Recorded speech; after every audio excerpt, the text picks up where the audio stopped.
Tapi ketika pensil itu kita tidak raut, kita tidak tajamkan, nggak ada guna kan?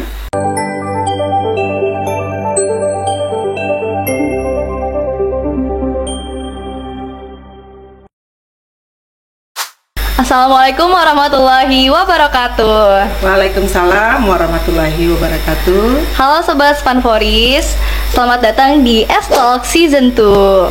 Nah, jadi sesuai namanya, ini merupakan program kelanjutan Bu dari S-Talk. Ada tuh pernah sebelumnya seperti ini juga. Dan ini untuk membuka perdana S-Talk Season 2, kita mengundang narasumber yang inspiratif banget nih guys. Karena beliau juga tokoh penting di SMP 4 tentunya, dan juga wanita hebat ya. Luar biasa ya. Kalau kalian penasaran, nih saya akan nampilin biodata dari narasumber kita kali ini. Di sini.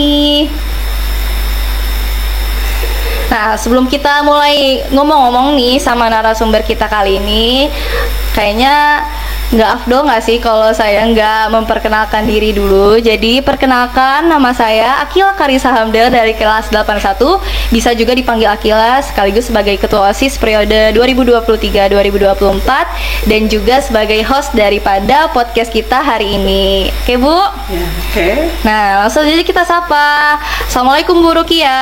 Waalaikumsalam warahmatullahi wabarakatuh. Gimana nih Ibu kabarnya? Alhamdulillah sehat. Sehat alhamdulillah. Kegiatan Ibu selama ini belakangan ini apa tuh Bu? Kegiatan Ibu? Iya. Kalau ditanya kegiatan kayaknya luar biasa. Wah, Ibu sibuk banget ya. pimpinan di SMP Negeri 4 Pekanbaru ini dengan kondisi guru-guru kita yang sekitar 64 ya. Ya, betul. Kemudian ditambah lagi anak-anak Ibu 1221 ini luar biasa Banyak. jumlahnya ya, 30 rombel. Ya, untuk tepuk tangan dulu dong. Jadi kalau untuk kesibukan yang ditanya Nak ya, dengan kondisi yang seperti Ibu sampaikan tadi itu memang luar biasa yang sebagai Ibu untuk memanage sekolah ini. Iya betul Bu. Tapi tidak terlepas tentunya dari bantuan guru-guru, kemudian apalagi didukung oleh anak-anak yang hebat-hebat nih. Amin. Tentunya SMP Negeri 4 capainya sangat luar biasa. Amin amin. Tepuk tangan dulu dong. Nah, jadi kalau dari Kila dengar dari kesibukan Ibu, kayaknya pasti di balik kesibukan itu pasti tentu dong banyak perjuangannya ya Bu ya. Iya, pastilah. Nah, apalagi kalau teman-teman belum tahu, Ibu Rukiah ini udah doktor loh, teman-teman. Keren banget nggak sih? Tepuk tangan lagi dong. Iya, terima kasih Nak ya pujiannya. Ya Bu, jadi untuk jadi motivasi sama teman-teman kita, mungkin kiranya boleh Ibu kasih kayak perjalanan cerita karir Ibu dari dulu sampai bisa seperti sekarang ini, boleh Bu? Ya. Kalau nanya karir ya, Ya, Bu. perjalanan Ibu sama perjalanan untuk capaian pendidikan itu prosesnya hampir sama kalian. Dan sekarang ini masih di jenjang sekolah menengah pertama. Ibu dengan kondisi dulunya untuk sekolah dasar SD itu kan boleh dikatakan di suatu daerah yang cukup jauh juga lah dari pusat kota, apalagi dari kota Pekanbaru. Tetapi motivasi bagi diri Ibu memang untuk belajar itu memang sudah Ibu tanamkan. Ya, apalagi kami ataupun Ibu dari keluarga kebanyakan dari basicnya juga pendidikan guru, ya. Makanya Ibu termotivasi dari SD itu, dari jenjang sekolah dasar itu yang dengan kondisi sekolahnya yang boleh dikatakan sangat terbatas lah Kaila ya. Di daerah sana sangat terbatas. Kemudian Ibu 6 tahun di SD Negeri 019 di daerah yang sangat boleh dikatakan masih jauh lah ya. Oh, itu daerah mana tuh Bu? Kuantan Sengingi. Oh iya. Pernah dengar nggak Kaila Kuantan Sengingi? Pernah dong Bu. Kabupaten ya. Dulunya belum pemekaran. Iya. Ya, akhir-akhir inilah tahun 2000 pemekaran menjadi suatu kabupaten. Kemudian sampai ke jenjang SMP. SMP Ibu masih berada di Kuantan Sengingi di kecamatan juga pada waktu itu. Cuman yang sangat Ibu rasakan ya, dampak dari belajar itu memang capai yang kita harapkan itu memang tercapai. Dulunya ibu waktu di jenjang SMP itu dengan 3 tahun itu berada di posisi 3 tahun itu alhamdulillah ya, mungkin dengan banyak membaca. Dulunya ibu tuh pada waktu itu memang tidak pernah lepas dari juara umum gitu. Wah, keren banget nih teman-teman. Kepala sekolah kita nih. Iya, juara umum dari kelas 1 dulu, namanya kelas 1, kelas 2 sampai kelas 3. Wah, keren banget. Iya. Kemudian ibu melanjutkan ke jenjang sekolah menengah atas SMA, itu sudah menuju ke kota kabupatennya lah pada waktu itu, tapi belum kabupaten juga pada waktu itu ya, tapi sudah menuju ke kota. SMA Negeri 450 Taluk Kuantan. Ya, dulu 450. Sekarang SMA Negeri 1 Kuantan sendiri ya. Di sana ibu berproses 3 tahun juga. Kemudian setelah 3 tahun itu ibu mencoba ya mengikuti jalur untuk masuk ke perguruan tinggi. Dan alhamdulillah mengikuti jalur itu, yaitu siswa undangan pada waktu Wah. itu. Ya, siswa undangan. Siswa undangan ini susah kan Bu dapetinnya, susah banget. Dan setahu Kila kalau kita dapat undangan itu nilainya harus ada batasannya gitu nggak sih Bu? Dari dari nilai yang raport lain dulunya, dari nilai raport dulu kan tidak ada sistemnya seperti sekarang, nggak ada menggunakan aplikasi ataupun sistem digitalisasi ya, semuanya memang manual gitu ya. Dan alhamdulillah ibu diterima karena memang cita-cita ibu pingin menjadi seorang guru, makanya ibu mengambil di Fakultas Keguruan dan Ilmu Pendidikan. Ya, luar biasa ya teman-teman. Iya. Kemudian 4 tahun pada waktu itu ibu menyelesaikan di jenjang S1 dengan jurusan pendidikan dunia usaha, khususnya jurusan ekonomi pada waktu itu ibu ambil. Kemudian alhamdulillah menyelesaikan, dan setelah itu ikut tes perguruan, tes untuk guru untuk PNS. Itu diawali dengan CPNS dulu. CPNS. Ya. Kemudian diterima dan bukan langsung di Pekanbaru ya, karena pada waktu itu kuota untuk adanya untuk mengajar ini tidak ada di Kota Pekanbaru, bahkan ke daerah ya, di daerah, tepatnya di Indragiri Hilir ya. Itu adalah salah satu SMP terbuka. Kalau mau tahu perjalanan ibu ke SMP terbuka itu dulu mengajar itu menggunakan sampan. Wah, nah itu ya, pakai sampan. Siswa-siswa yang ke sana juga pakai sampan atau gimana Bu? Kalau ini kebetulan kan ibu di SMP terbuka juga mengajar nih, yang diajar itu bukan seperti Ananda semua ini, dia kondisi anak-anak yang sekolah terbukanya ya. Kalau induknya tetap seperti yang seperti yang sekarang ini, tapi kalau yang SMP terbuka itu dengan kondisi siswanya adalah anak-anak yang putus sekolah. Ya, mereka pagi bekerja di ladang ya, di ladang kebun kelapa, kemudian sorenya mereka belajar ya. Kemudian 1,5 tahun lah ibu berada di sana, dan ibu mencoba untuk mengajukan untuk pindah ke Kota Pekanbaru, dan alhamdulillah disetujui. Dan mulai dari 1998 ibu pengangkatan pertama, kemudian tahun 2000 ibu pindah ke Kota Pekanbaru dan ditempatkan di salah satu SMP negeri, yaitu SMP Negeri 22 Pekanbaru. Nah, di SMP Negeri 22 itu masih jadi guru atau Iya, jadi guru biasa, nggak mungkin langsung jadi kepala sekolah. Iya, betul. Ya. Kemudian ibu di sana, jenjang ibu mulailah ibu untuk berkarir, kemudian ibu diangkat sebagai wakil kepala sekolah, dan alhamdulillah 2013 itu ibu diberikan amanah oleh Wali Kota Pekanbaru, yaitu diberikan amanah untuk sebagai kepala sekolah di SMP Negeri 16 Pekanbaru. Ya.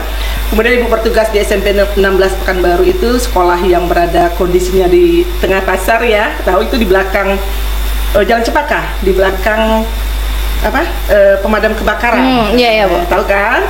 Itu kondisinya dengan kondisi memang anak-anaknya yang boleh dikatakan anak hebat juga lah, hebat ya, dengan tantangannya yang luar biasa juga, karena memang kondisi dengan keadaan di tengah pasar, kemudian dengan lingkungan yang memang yang kondisinya seperti itu, sehingga kita itu menjadikan suatu tantangan. Bagaimana kita tetap sebagai kepala sekolah yang diamanahkan mampu untuk mumpuni gitu ya, guru-gurunya, kemudian anak-anaknya dengan kondisi dengan sosial budaya yang berbeda-beda. Ya, oke Bu.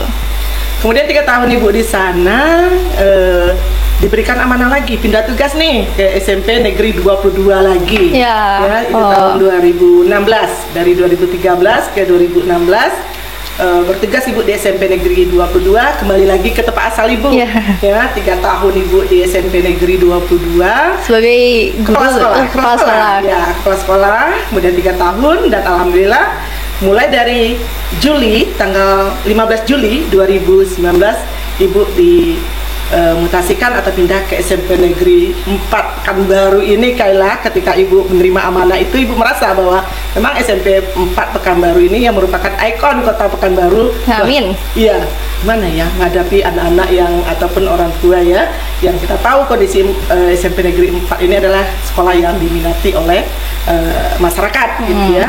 Kemudian sebelumnya tentu Ibu sudah mendengar bagaimana kondisi SMP 4 ini dengan anak-anaknya yang hebat-hebat, guru-gurunya juga ya. Tentunya ini menjadi tantangan baru juga bagi Ibu. Dan alhamdulillah setelah Ibu masuk di SMP Negeri 4 Pekanbaru ini, Ibu sangat merasakan bahwa memang betul yang dikatakan itu bahwa SMP 4 ini adalah bagian dari sekolah memang yang berprestasi. Itu kan ditunjukkan dari capaian anak-anak baik di akademik maupun non akademik. Dan alhamdulillah SMP Negeri 4 ini dukungan orang tua pun sangat luar biasa. Ya, jadi Ibu selalu mendengar bahwa maju mundurnya suatu sekolah itu, kalau ingin sekolah itu maju, kalau ingin sekolah itu berprestasi, libatkan ya orang tua. Ya, betul sekali. Makanya SMP 4 nih, kenapa capaiannya sangat luar biasa, itu tidak terlepas juga dari dukungan orang tua. Shout out dulu dong untuk semua orang tua dari seluruh siswa SMP 4, karena keren banget dukungannya untuk sekolah kita ini ya Bu ya. Benar-benar. Terus kan Ibu nih S3 ini Bu. Nah ini kan kalau tadi tuh perjalanan karir Ibu sebagai guru kan Bu. Nah kalau sebagai orang dengan meraih gelar doktor itu gimana sih Bu? Soalnya jarang kan ya orang-orang yang mencapai gelar doktor seperti Ibu. Boleh ceritakan Bu? Boleh. Untuk jenjang pendidikan Ibu, itulah kita kalau memang kita niatkan di diri kita ingin mengupgrade diri, itu tidak terlepas dari kita ingin menimba ilmu. Nah, arti kata tentu kita belajar dan belajar terus. Nah, ketika Ibu masih berada di jenjang S1, Ibu masih butuh rasanya masih butuh ilmu dalam memanage pekerjaan ataupun tupoksi Ibu sebagai kepala sekolah. Ibu melanjutkan S2 ya. S2 Ibu dulu di Universitas Negeri Padang, UNP ya. 2 tahun di sana, dan alhamdulillah Ibu menyelesaikan S2 Ibu pada waktu itu di teknologi pendidikan itu dalam kurun waktu 1 tahun 8 bulan. Wah, termasuk cepat ya Bu? Termasuk cepat, dan Ibu lah yang angkatan pertama, yang angkatan Ibu yaitu yang memperoleh gelar magister, dengan kondisi pada waktu itu Ibu yang awal yang mengikuti untuk menyelesaikan dan wisuda perdana dari angkatan Ibu itu. Alhamdulillah. Keren banget ya teman-teman. 1 tahun 8 bulan ya, 1 tahun 8 bulan ya untuk menyelesaikan S2 Ibu. Itu tahun 2009 dan ya 2009 2010 Ibu selesai gitu. Kemudian setelah itu Ibu kan masih 2019 ya, 2016 Ibu mencoba, karena Ibu masih pingin ini, masih pingin menambah ilmu. Duh, gimana ya caranya ya? Ibu coba-coba, itu banyak diskusi juga ya Kayla ya. Kita kalau ingin mengupgrade diri, mengembangkan diri itu tidak terlepas juga dari ya kita melihat ya apa kira-kira yang menjadi kebutuhan, apalagi kita sebagai seorang guru. Ibu mencoba 2016 itu mendaftar di Universitas Riau juga, yaitu karena satu-satunya pada waktu itu di Untri itu, dan tanpa meninggalkan tugas Ibu sebagai kepala sekolah, sebagai guru, tentunya menimba ilmu itu melanjutkannya di perguruan tinggi terdekat. Hanya Untri lah yang menjadi tujuan Ibu dengan jurusan program studi ilmu lingkungan. Bagian Ibu untuk mengambil itu tentu Ibu punya tujuan ya, kenapa kok nggak ke guru ya diambil S3-nya? Karena ibu merasa kalau untuk ilmu guru ataupun ilmu untuk basic ibu di ekonomi ataupun di IDS itu sudah cukup ya. Cukup. Cuman ibu melihat kondisinya setiap satuan pendidikan itu perilaku anak-anak nih, ya gimana untuk menjaga lingkungan sekolah, ya lingkungan sekolah dari kenyamanan, kebersihan, sehingga tertantanglah ibu untuk mengambil di ilmu lingkungan, ya. Salah satunya bagaimana sih anak ini bisa pro lingkungan. Salah satu untuk pemicu bagi diri ibu untuk mengambil S3 tadi itu di ilmu lingkungan itulah ya, apalagi di sekolah kita, ibu ingin anak-anak kita ini bagaimana punya konsep, bagaimana dia untuk memikirkan untuk pro lingkungan, sehingga kondisi sekolah yang nyaman, yang bersih itu berdampak loh terhadap keinginan untuk belajar gitu. Iya, betul. Ya, jadi makanya ibu mengambil di sana, apalagi dengan penelitian ibu memang penelitian untuk S3 ibu itu untuk pro lingkungan 2 sekolah loh, kayak yang ibu sanding pada waktu itu untuk meneliti, yaitu di School of Universe yang ada di Bogor, di Parung, dengan sekolah Alam Bintaro yang ada di Tangerang Selatan. Jadi 2 sekolah itu ibu sanding. Jadi ibu mengamati selama penelitian ibu bagaimana anak-anak ini supaya cinta terhadap lingkungan gitu. Itulah yang ibu coba di SMP Negeri 4 ini ya, sekolah lain aja bisa, kenapa kita tidak dengan kondisi anak-anak yang hebat-hebat ya di SMP Negeri 4 Pekanbaru. Nah, kalau untuk pembagian waktunya nih Bu, kadang-kadang nih kan remaja masih labil nih Bu kan, belum bisa menyeimbangkan waktu antara waktu belajar dan waktu bermain. Apalagi dengan ibu sendiri juga dengan mengenyam pendidikan S3 sampai S3 dan juga harus menyeimbangkan waktu sebagai kepala sekolah ya Bu. Kira-kira gimana sih tips dari ibu untuk membagi waktu sehingga semuanya tuh bisa tek terlaksana semua gitu Bu? Tentunya kita ada dalam hidup ini adalah skala prioritas kita ya. Kalau untuk pendidikan kita tahu sendiri apa skala prioritas kita, yang mana yang mau kita tuju tuh ya. Kemudian kalau untuk pembagian waktu setelah kita dalam lingkaran suatu pekerjaan itulah yang memanage waktu, manajemen waktu itu yang kita butuhkan gitu ya. Dalam kondisi kapasitas kita sebagai siswa, misalnya Ananda nih, bagaimana untuk membagi waktu. Kemudian guru begitu juga mempersiapkan semuanya ya, termasuk ibu ya sebagai kepala sekolah yang menghadapi kalau siswa kan tinggal memanage waktunya bagaimana dia belajar ya. Kalau guru tinggal untuk memanage waktunya, apakah itu untuk mengajar, kemudian itu di rumahnya juga ya. Apalagi ibu dengan kondisi kepala sekolah yang memimpin suatu satuan pendidikan ya, dengan banyaknya problematik yang harus kita hadapi. Tetapi jika itu semuanya tersusun ya dengan skala prioritas dan semuanya punya perencanaan yang matang, tentu semuanya akan teratasi. Makanya kita perlu perencanaan, pelaksanaan, kemudian evaluasi ya, asesmen itu dan tindak lanjutnya apa. Nanti kita belajar dengan merefleksi diri kita. Berarti kuncinya kita harus bisa menentukan skala prioritas kita ya Bu. Itu yang sangat utama itu ya. Kalau untuk menentukan skala prioritas nih Bu, menurut Ibu kayak menulis agenda atau cuma mengingat-ingat aja dalam otak itu gimana Bu? Lebih penting agenda ya Bu? Agenda lah. Kalau kita sebagai manusia biasa ini mengingat-ingat itu kan terbatas ya, kan kemampuan kita. Makanya kita agendakan besok apa ya kira-kira yang mau direncanakan. Itu kalau di sekolah di satuan pendidikan itu ada namanya rencana kerja ya, rencana kerja tahunan ya. Kemudian rencana kerja jangka pendek, menengah dan panjang. Itu untuk di satuan pendidikan, itu yang kita susun semuanya. Tentunya tidak terlepas juga dengan diskusi bersama dengan guru-guru dan komite sekolah yang ada di SMP Negeri 4 Pekanbaru ini. Oke Bu. Nah, kalau cara Ibu Rukiah belajar sama berpendidikan ini gimana Bu? Caranya ya. Sebetulnya sederhana saja kayaknya.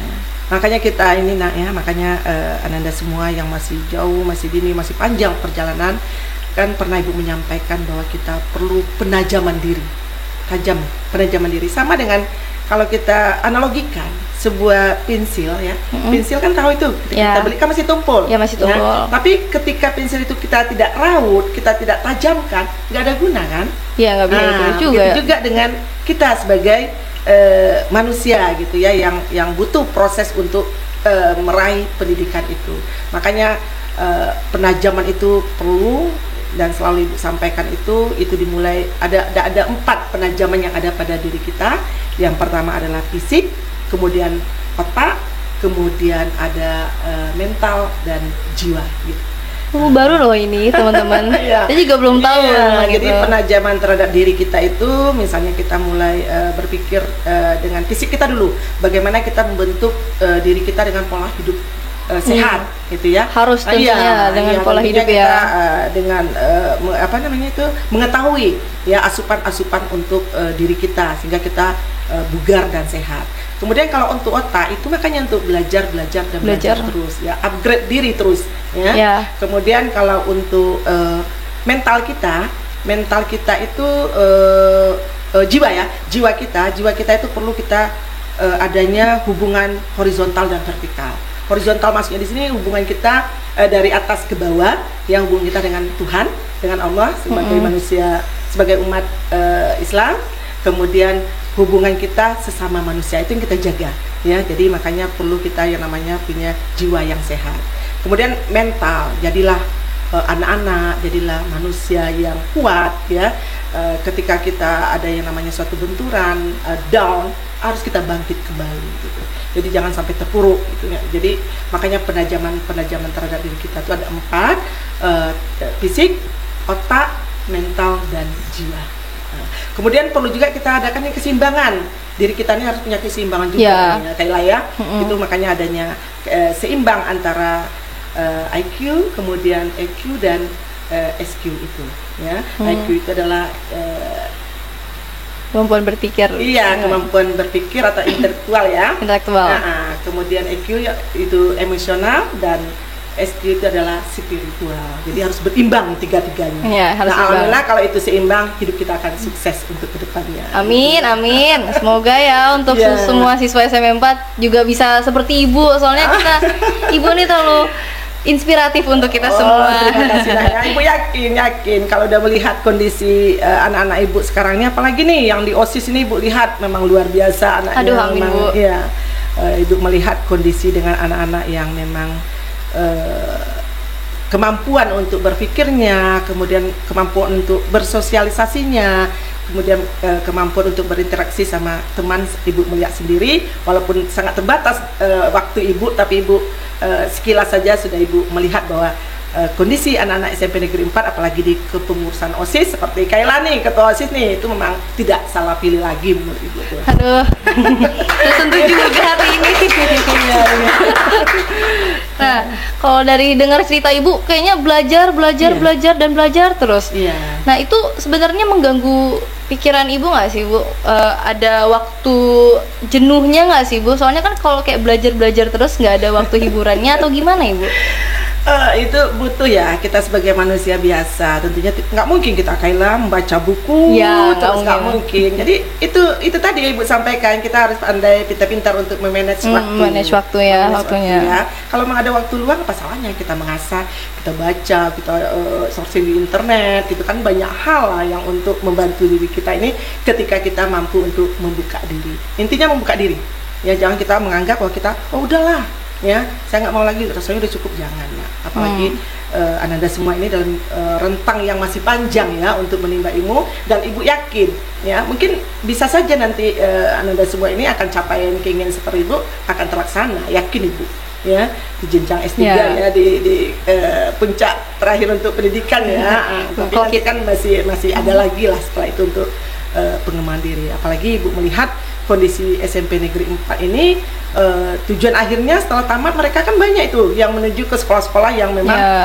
sekolah-sekolah favorit, unggulan, baik di luar kota Pekanbaru maupun di kota Pekanbaru. Tapi kalau kita nggak pernah mencoba, kita nggak akan tahu kemampuan kita sampai mana. Kita nggak akan tahu. Nah, jadi kita harus mencoba dan belajar.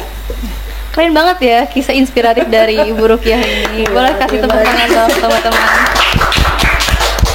Nah Bu, sebelum kita menutup nih sesi podcast kita kali ini, apa sih harapan Ibu untuk siswa-siswi SMP Negeri 4? Boleh dong dikasih tahu. Tentunya Ibu punya harapan ya, 1.221 siswa. Nggak dikit tuh ya, Bu ya. Bukan. Ini kita yang paling banyak loh Kayla. SMP Negeri Sekota Pekanbaru nih SMP Negeri 4 lah. Paling banyak. Ya, yang paling banyak dari Dapodik ya, yang sudah terdata di Dinas Pendidikan Kota Pekanbaru dengan kondisi 30 rombel. Itu kan suatu tantangan yang sangat luar biasa juga bagi guru-guru, apalagi Ibu sebagai kepala sekolah. Nah, harapan Ibu untuk siswa-siswi Ibu SMP Negeri 4 Pekanbaru ini ya, kembangkanlah diri kamu, saling membuka diri, kemudian tidak terlepas dari doa restu orang tua, kemudian yang terakhir adalah belajar dan belajar terus. Betul. Boleh dong kita kasih tepuk tangan sekali lagi. Nah itu ya guys, jadi kuncinya adalah belajar dan jangan lupa untuk menyeimbangkan diri, jiwanya, emosionalnya, otaknya, dan juga jasmani, spiritualnya jangan lupa sesuai dengan ajaran agama masing-masing, ajaran dan keyakinan masing-masing. Tuh. Dan juga kalau kita nggak membuka potensi diri kita nggak tahu kan ya Bu, kita bisa sampai mana. Iya betul. Makanya tolonglah, kita kan punya beragam talenta yang ada pada diri kita, itulah yang kita kembangkan terus gitu. Bukan kita harus di akademik saja, di non akademik juga harus kita kembangkan gitu ya. Betul sekali. Jadi terkhusus untuk siswa-siswi SMP Negeri 4 nih, karena kepala sekolahnya udah hebat banget, jadi harusnya gak menghalangi kita dong untuk terus belajar untuk menjadi seperti seorang Ibu Dr. Rukiah MPD ini. Keren banget. Terima kasih. Nah, mungkin kayaknya itu aja kali ya Bu untuk podcast kita kali ini, podcast perdana kita kali ini. Sekali lagi Bu, saya mengucapkan terima kasih banyak kepada Ibu karena udah bersedia menjadi narasumber pada podcast pertama kita kali ini setelah sekian lama ya Bu ya. Sudah sekian lama. Ya. Semoga di kedepannya makin banyak program yang lancar atau yang bagus-bagus seperti ini lagi ya Bu. Harapan kita ya. Ya, harapan kita ya Bu. Oke, seperti itu dulu guys semuanya. Saya Akila Karisamdel sebagai host pada podcast perdana kali ini Bu, pamit mengundurkan diri, dan juga Bu Rukiah terima kasih banyak sudah menjadi narasumber. Wassalamualaikum warahmatullahi wabarakatuh. Waalaikumsalam.